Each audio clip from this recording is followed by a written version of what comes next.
Unraveling the Genetics of Elongated Skulls Interview with Brien Foerster 長頭人間の遺伝子の解明ブライアン・フォースター氏との対談広島林浜松シティジャパン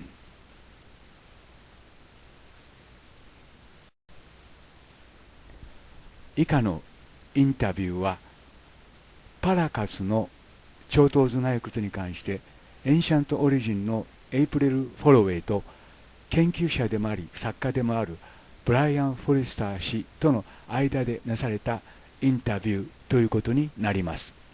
特に今回のインタビューはパラカス頭蓋骨の一つについてなされた遺伝子検査に関し最近の発表についてなされたものです。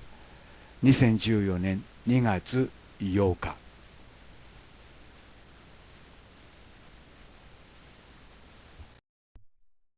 So, Brien, thank you very much for joining Ancient Origins for this interview about the elongated skulls in Paracas. Some of our viewers will have already seen an interview we had some time ago about various research around elongated skulls. But I'm really enthusiastic about this interview because it relates to a recent announcement you made about some genetic testing that has been done on one of the skulls found in Paracas. So to begin with, could you please just give a little bit of background about the Paracas skulls in particular and what makes them different from other elongated skulls that have been found? Well, what's kind of intriguing is if you look on the internet to any photo, website, and if you put in something like alien skull or human hybrid skull, quite often the Paracas skulls show up predominantly because they are so large in size. Some of them are very natural looking, and also there are so many of them that have been found, which is quite intriguing. So would you say that some of the features that these skulls have rule out the possibility of cranial deformation, processes like head flattening or head binding, which are known to have happened in other cases of elongated skulls? Well, that is the curious point, in that cranial deformation is known to have occurred in many different parts of the world, most prominently about 2,000 years ago, from the Middle East, even Melanesia, Central America. But because I've been intimately engaged with the elongated skulls of Paracas and the Paracas culture in general that died out 2,000 years ago, I've had the opportunity to look in person at numerous of the skulls, as well as hundreds which are in collections all around the world. Mm-hmm. And some of them, I would say, possibly between 5 and 10% of them do not show obvious signs of cradle boarding or other forms of cranial deformation, which generally tends to create flat surfaces, either in the forehead or the back of the head. Some of these literally look like they are natural in appearance. And so I've also heard that some of the other features include increased volume and increased weight compared to other skulls. Is that not something that could also happen as a result of head flattening, where, through the process of binding, the size actually increases, or is that absolutely not possible? Well, from the doctors that I've spoken to, they said that you can alter the shape of the skull, but you can't increase the size of the skull, because the skull is genetically predetermined to have a certain volume, and so it's much like in terms of the analogy I have is pottery, where you have a piece of greenware, which is a pot which is not quite dried yet. You can alter its shape, but you can't change the volume of it itself. Some people have stated that the reason why the Paracas could have had denser skulls or be heavier, etc., is the result of their diet or malnutrition or whatever. And the thing is that they had an incredible diet of seafood as well as terrestrial plants. They probably actually ate better than most of us do today. Mm-hmm. And so the study of these skulls is becoming a lot more interesting now that we have the technology for extracting DNA and analysing DNA. Before any testing was undertaken, did you have any theories yourself about what might be found? Well, I conjecture anything. Of course, I've had many different ideas, but I've been waiting for actual DNA analysis, and that has taken an incredibly long time, mainly due to lack of funding and also finding a geneticist who, A, is open to studying this, doing it at a fraction of the normal cost that it would cost commercially. And importantly, we wanted to do this independently because going through any governmental or private foundation or whatever would probably result in the results either being deleted or altered or being kept for purposes other than my intent, and my intent simply is to find the truth as to who these people were. Mm-hmm. Yeah. And so can you explain a bit about the testing process that actually took place or has taken place so far? Well, it's a very complex process, and most people don't realize this because they think, well, DNA testing is quite simple now. I can go and have my, a blood sample extracted and be told within a few days, all of my genetic ancestry. But what you have to take into account is the last of the Paracas died 2,000 years ago. And so you're talking about 2,000 years of the degeneration of the material. The late Lloyd Pye, who I was acquainted with, very personally and professionally because of his fascination with this, his analogy is that to take a sample and analyze it from somebody who's living is the equivalent of looking at or studying a crystal bowl because it's complicated and intact. And then he said the equivalent of ancient DNA is throwing it on a concrete floor because it becomes shattered into tiny little segments. So it's only the most recent, sophisticated, extremely expensive DNA analyzing equipment that can take all of those tiny segments and put them back together. So it's been very, very difficult to find someone who would pursue that. We actually have two different geneticists at work, but it happened to be this one who's had samples for more than 2 years who has given me this initial result, which completely shocked him. And so the thing most people really want to know is what exactly was found in that initial result. Yeah, and basically what I can say is that he speculates that there are segments of the DNA of the Paracas which do not match anything in GenBank, which is the genetic database located in the United States that contains all known genetic DNA information. So he said there are segments which don't seem to be any haplotype of human that we know of, also not related to Neanderthal or any other human-like being that has been studied so far. Quite incredible, really. But now you have emphasised that this is phase 1 or stage 1 of the testing. What then is the next stage after this one? Is it possible that this result is contaminated or it's not accurate, and that further stages may reveal something different? It is possible. However, this person who lives in the United States and has a doctorate, he does a lot of contract work with the U.S. government, so clearly the government wouldn't choose someone who was flaky or a sensationalist. He's taken a lot of time. It's been more than 2 years for him to give us the initial result of one sample so far, but he does have samples from 3 different skulls from Paracas, and so what I'm hoping is that this, and the reason why I released it, this information, is to try to generate interest from the public so that we can do a fundraiser in order to be able to study the other 2 skulls as well as other samples from the 3 skulls themselves so that we can replicate the tests as many times as possible to see whether or not this is an anomaly or whether it's something which is truly mind-blowing, I guess is the term. Yeah, exactly. And is it possible, the fact that it doesn't match anything in the gene bank, could it be that this is just a one-of-a-kind mutation, a mutation that hasn't been seen before and is just unique to that particular race of people?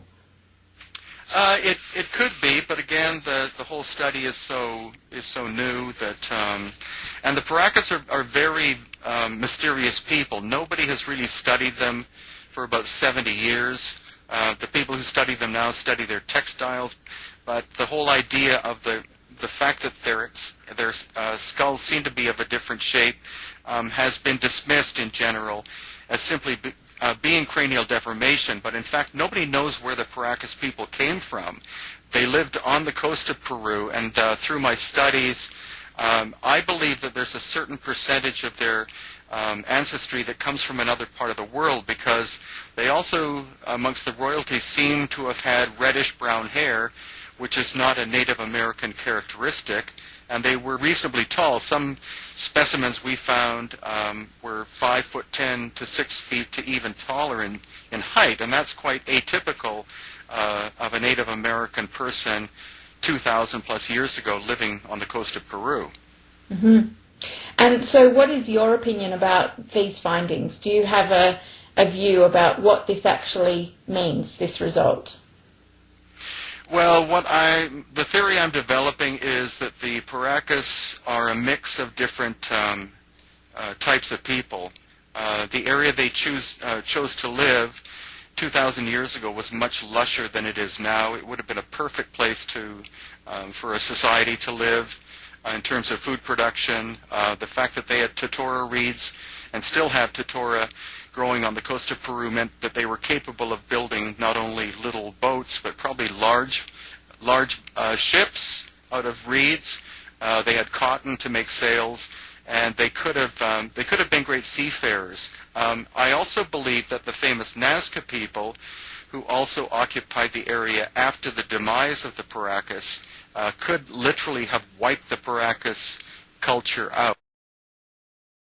Their knowledge, absorbed some of their, some of their people would have interbred with the Nazca, but elongated skulls disappear in the Paracas area 2,000 years ago, and that corresponds with the arrival of the Nazca, who were a very warlike people.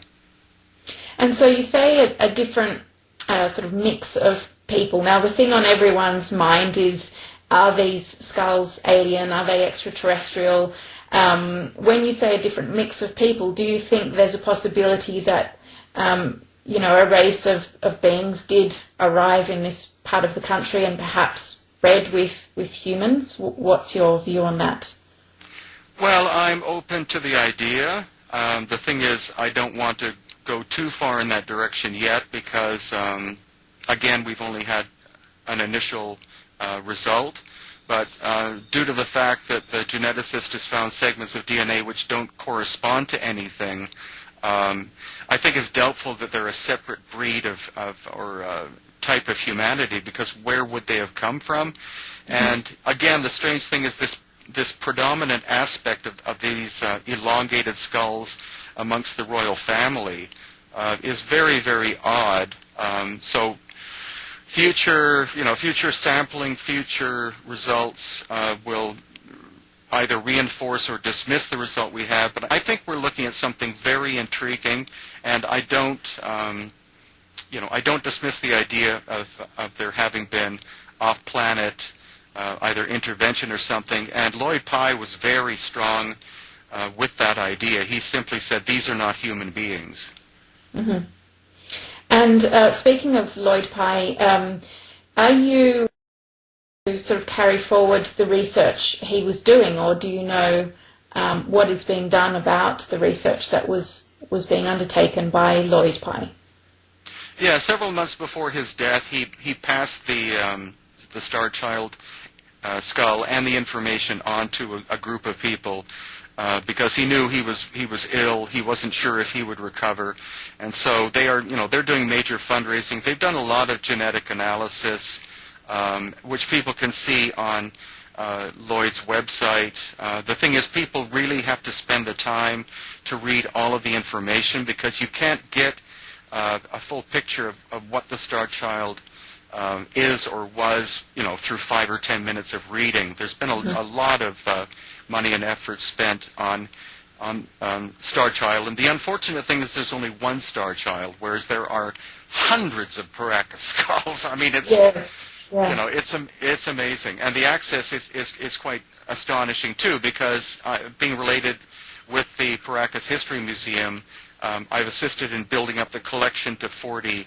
skulls so far, and we are very open to researchers from around the world coming, whether they're doctors or geneticists or whoever, because we honestly want to get down or get to the bottom of this, and any outside help is very greatly appreciated.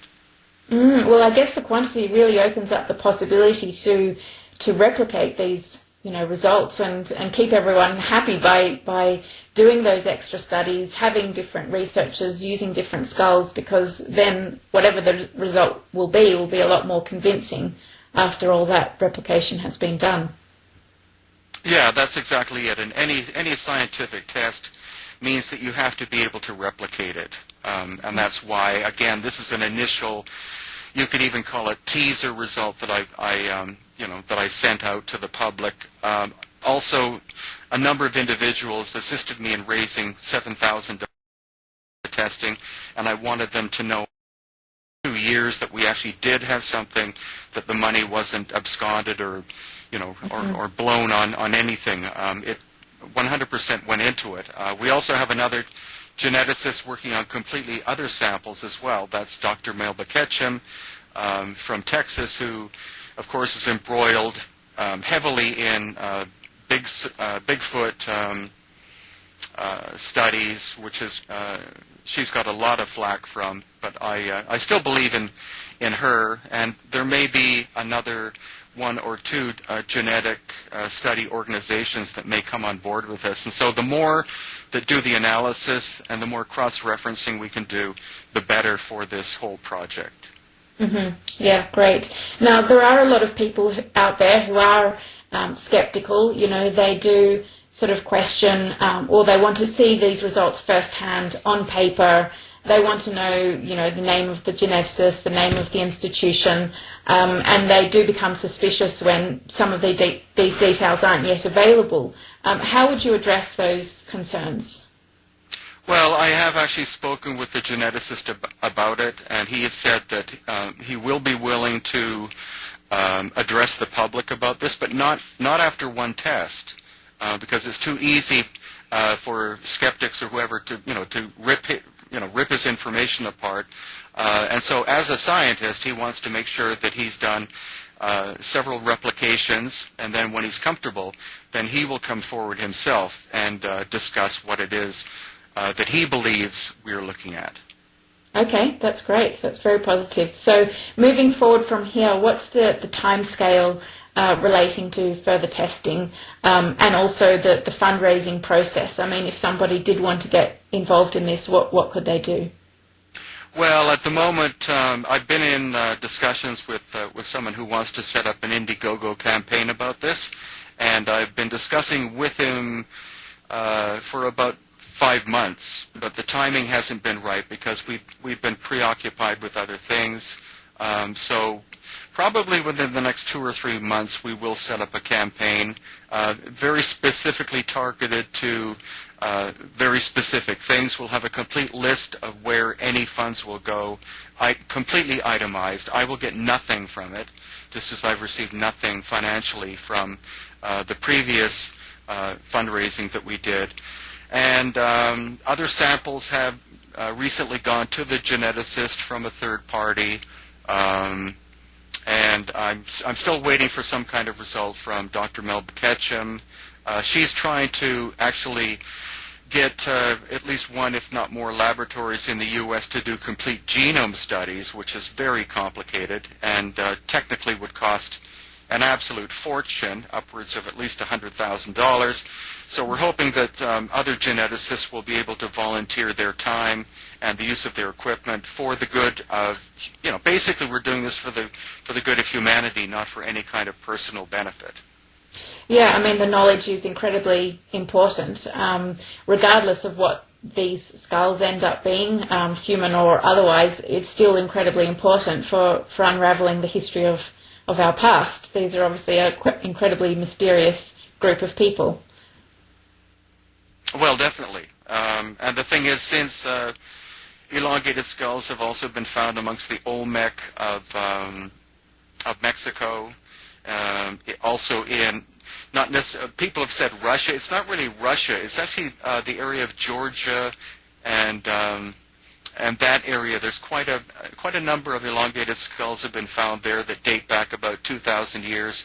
And actually, I've been mapping where this process has existed all over the world. And so what I'm trying to do is try to set up some kind of concept of migration pattern, or in fact, were these different groups genetically related? We don't know yet. It's an ongoing procedure, but I'm very thankful that you wanted to cover this story at this time, because we're at the beginning, and any time that I get more information, I'm more than willing to share it with you.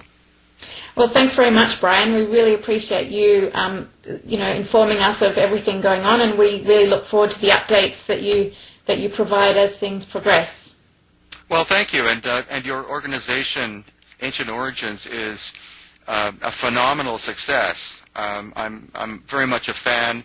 Many other people are. You're growing very rapidly, and it's wonderful that such a group as yourselves are presenting this information to a global audience, because in the past it's always been little, small groups of people trying to do what you're attempting, and you're doing an incredibly good job at it.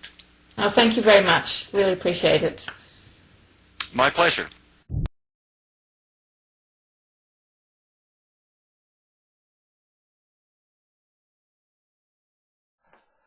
Mr. Brien Foerster and Ancient Origins, thank you very much for your effort. ということで、どのように判断なさるかは、私たちの問題ではないかと思います。ということで、これを確たる証拠と言わずして、何というかという問題なんですね。そういうことも含めまして、続くビデオをどうかご覧ください。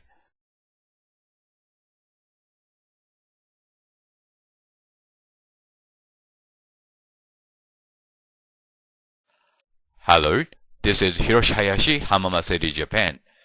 This is an alien, and it's conclusive and physical evidence. Ladies and gentlemen, this is an alien. Here is the evidence. 皆さんこんにちは。今日はエイリアンがこの地球上にいるという決定的かつ物理的証拠をお見せいたします。これはですね、もう半年以上も前に私が調べたエクアドルの、他のことで調べてた写真の中に混ざっていました。この頭蓋骨こそがですね、まさにエイリアンです。そしてこの地球にエイリアンがいるという物理的かつ決定的証拠です。皆さんご覧ください。これはエイリアンです。人間ではありません。人間ではないということはエイリアンです。見つかったのはエクアドルです。どうしてこれがエイリアンかと皆さんお思いになるでしょ？実はですね、頭頂骨が1枚でできているからなんです。これは人間の頭蓋骨です。左下はエイリアンの頭蓋骨です。人間は頭頂骨が3枚より合わさってできています。しかし、エイリアンは1枚しかありません。このライン、縫合線って言いますけども、縫合線を見比べてみてください。エイリアンの方にはその縫合線がありません。続くビデオをどうかご覧ください。Thank you. Hello, This is Hiroshi Hayashi and Kemiya, Japan. A scar in tonkarin, cranial deformation in Japanese.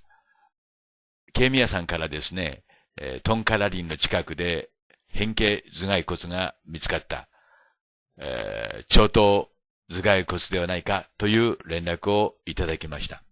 それについて調べてみました。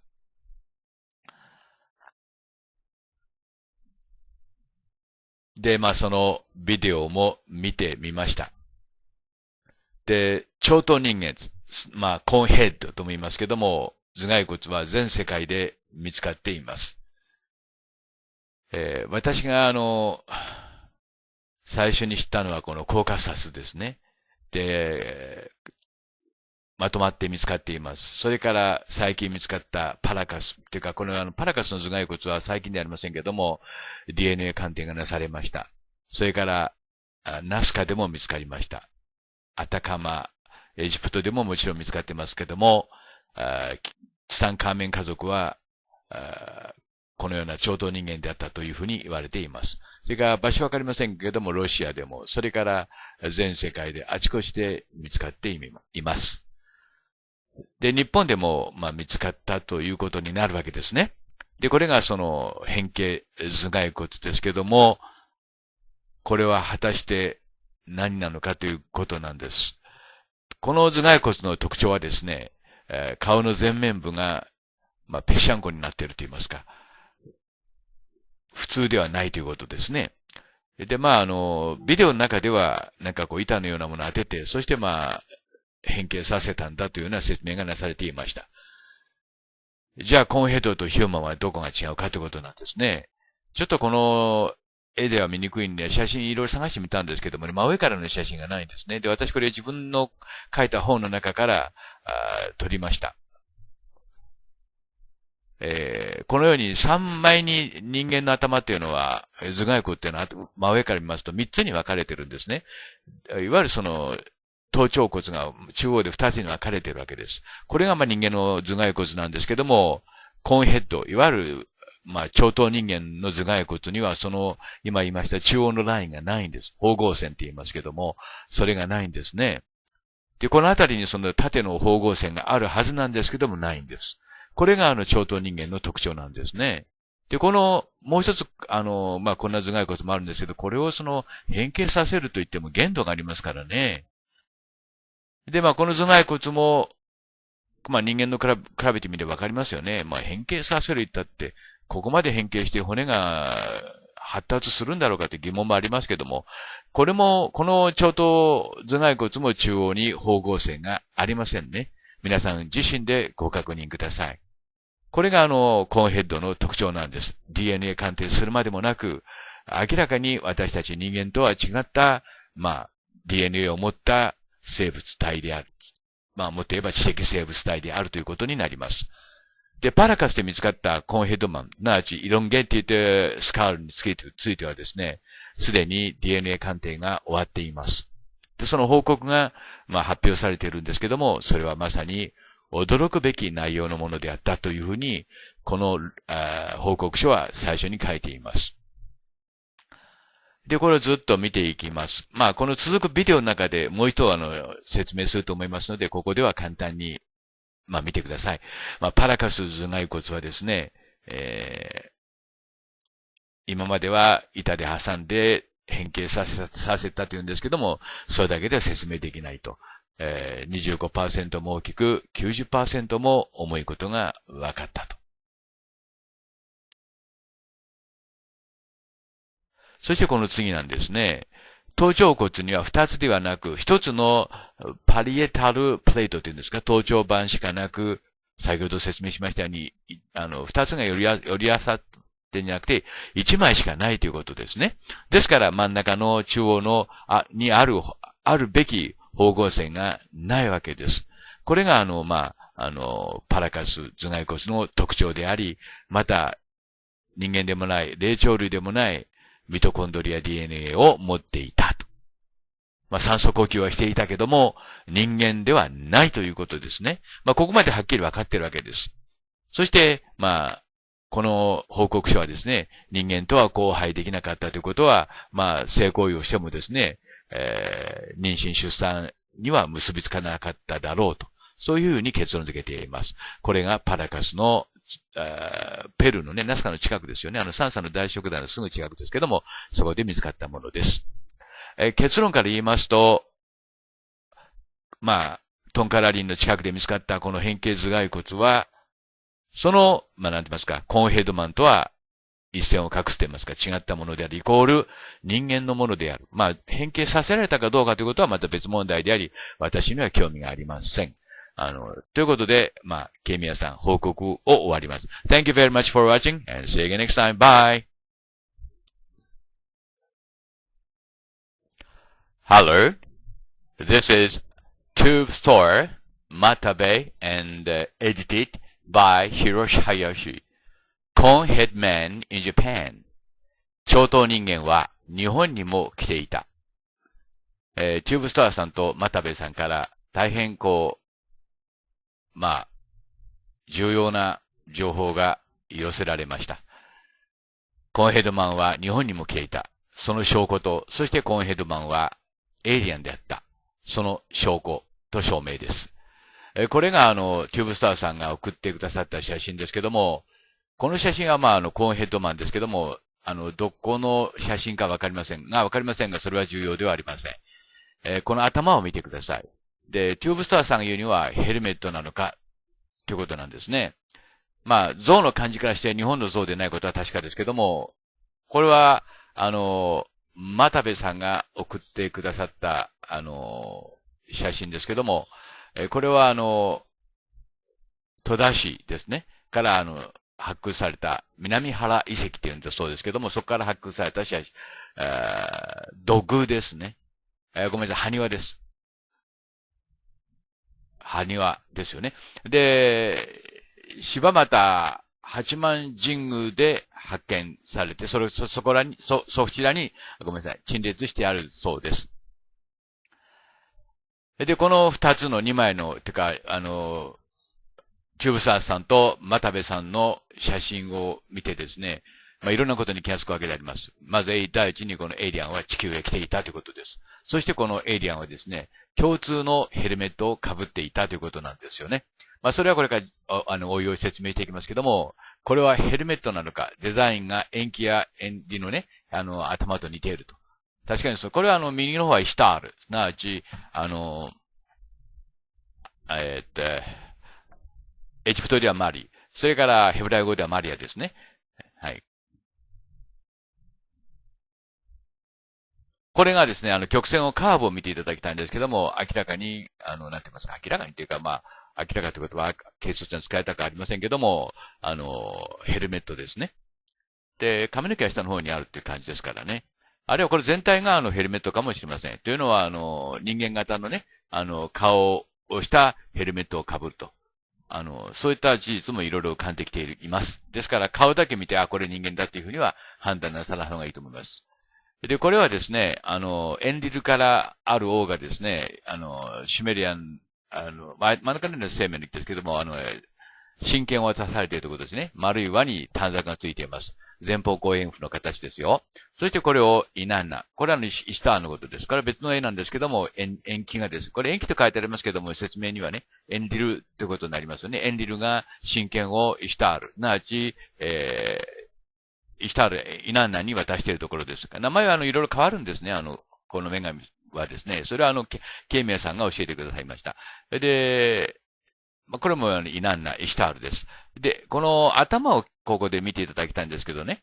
この黄色いのは、神剣は和とそれから短冊です。で、この頭を順に比較してみますと、皆さん同じだということにお気づきになると思います。コンセプトが同じなんですね。なんていうのかな、ふにゃふにゃふにゃふにゃふにゃと波のようなものがくっついているということなんですよね。そして、それと、またこれがイシュタール、いわゆるイナンダですね、の頭と比べてみてください。これでも決定的ですね。これはエイリアンのヘルメットであると。いわゆる王たちのね、息子たちと、そしてその孫娘のヘルメットであるということは、これで証明されました。それから今度は、エイリアンの証明をこれからしなくちゃいけませんので、それにはこのダヴィンチの描いた絵を見てください。ダヴィンチ、左のがダヴィンチです。で、右にいるのがコーンヘッドマンですね。仲良かったんですね、この雰囲気からして。で、頭をこう比べてみてください。同じだということにお気づきになると思います。いわゆる超等人間、コーンヘッドマンです。で、これはブルガリアにある、ソフィアにある、アレキザンダー・ネフスキーという、寺院です。その中に、こうした2枚の絵があるんですけどね、左側の絵が古い、右の方が修復されたのが新しいのかよくわかりませんけども、この色とこのビショップの顔を見てください。鼻が低くて、そしてなんて言いますか、頭が長くてってことにわかりますね。これがコーンヘッドマンです。手が異常に、長くて小さいです。腕が長くて手が小さいです。これがパラカスで見つかったコーンヘッドマンです。で、これはDNA 鑑定がすでになされています。これが柏柴又で、の八幡神宮にある、超等人間ですね。やはり比べてみますとわかるように頭が長いことわかりますね。いわゆる超等人間は日本へも来ていたということです。これが事実の証明ですね。超等人間は日本にも皆さん来ていたんですよ。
Initial DNA analysis of Parker's elongated skull was released with incredible results. They contain only one parietal plate rather than two. The fact that the skull's features are not the result of cranial deformation means that the cause of the elongation is a mystery and has been for decades. パラカスの長頭骸骨に関する初期分析が公表されました。それは信じられない結果でした。それらの頭骸骨には2つではなく、たった1つのパリエタルプレート、つまり頭頂板しかなかったということです。頭蓋骨の特徴が頭蓋骨の変形によるものではないという事実は次のことを意味します。つまり、長頭は謎であったし、何十年もの間ずっと謎のままだったということです。今ご覧いただいているのが左上が人間の頭蓋骨です。右3枚はですね、エクアドルで見つかった長頭頭蓋骨ということになります。頭頂板がですね、人間の場合は、縦に2つに分かれていますけども、長頭人間の頭蓋骨はですね、割れていない。つまり、頭頂板が1枚である点に注意してください。右の写真はですね、こうしたことが話題になる2012年以前に私がストックしておいた写真の中から見つけたものです。注意深くご覧ください。左は人間です。右は、長頭人間の頭蓋骨ということになります。DNA 鑑定するまでもなく、右の頭蓋骨はですね、少なくとも人間のものではないということになります。Hiroshi Hayashi, Hamama City, Japan.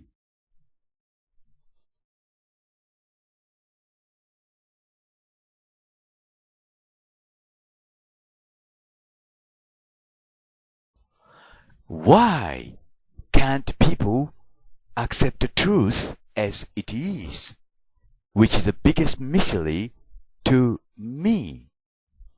Don't hide from the truth. Truth is in here. You find it here in this video. Hiroshi Hayashi, Hamama City, Japan.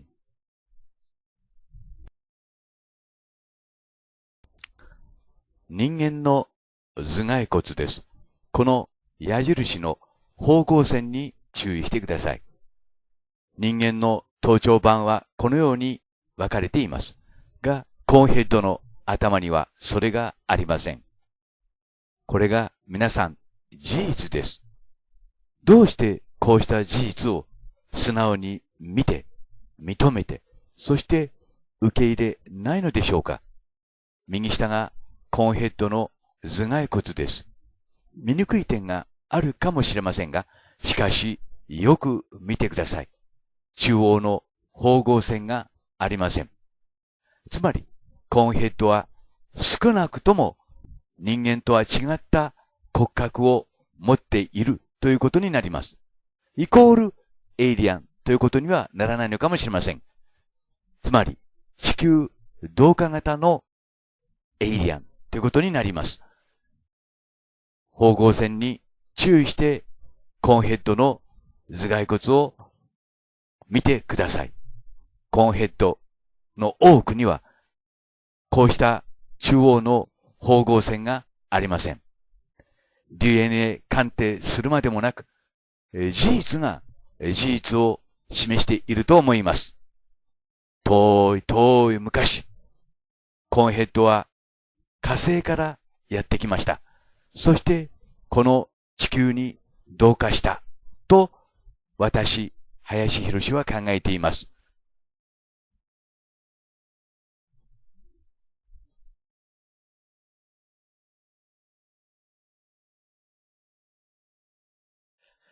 Hello, this is Hiroshi Hayashi, Hamama City, Japan.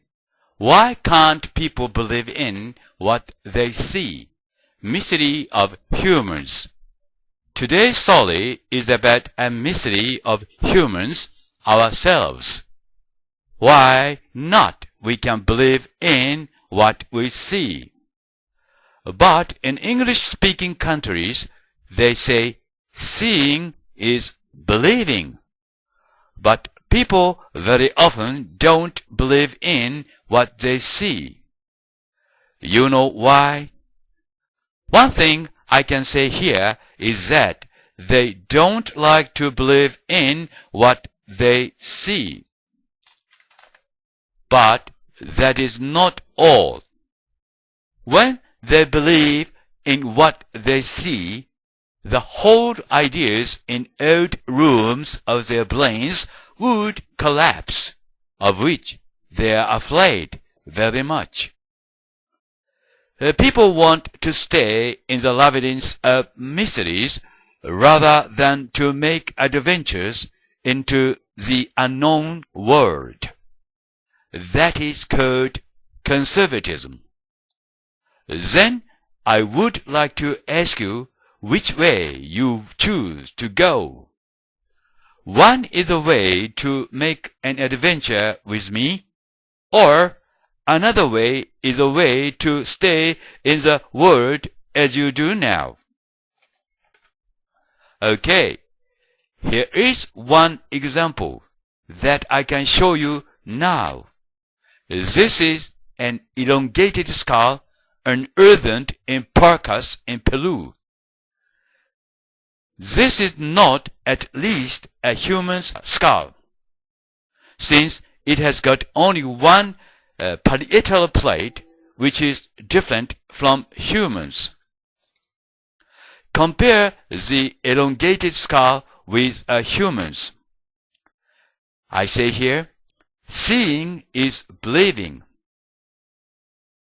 We can't say here now that elongated skull is the one of aliens or extraterrestrial beings.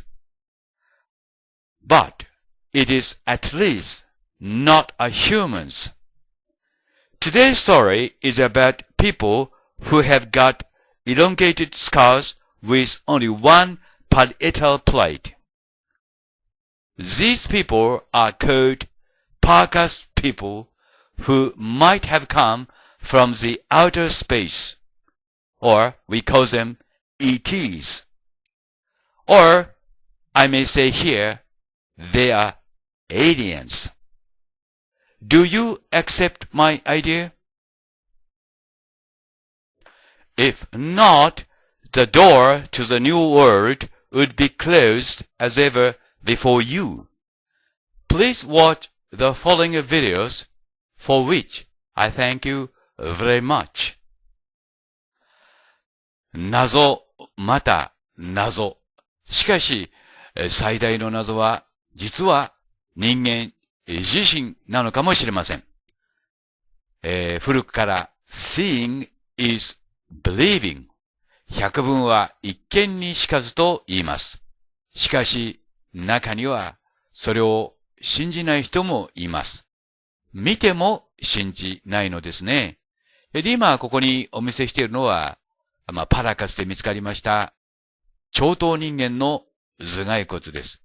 で、これはDNA 鑑定もなされていますけども、DNA 鑑定などするまでもなく、頭の骨を見ればわかるわけですね。いわゆる頭頂板と言いますけども、前から見ますとですね、人間の場合は中央で二つに分かれています。しかし、elongated skull、長頭人間の頭蓋骨にはですね、真ん中で分かれている線、すなわち縫合線というものがありません。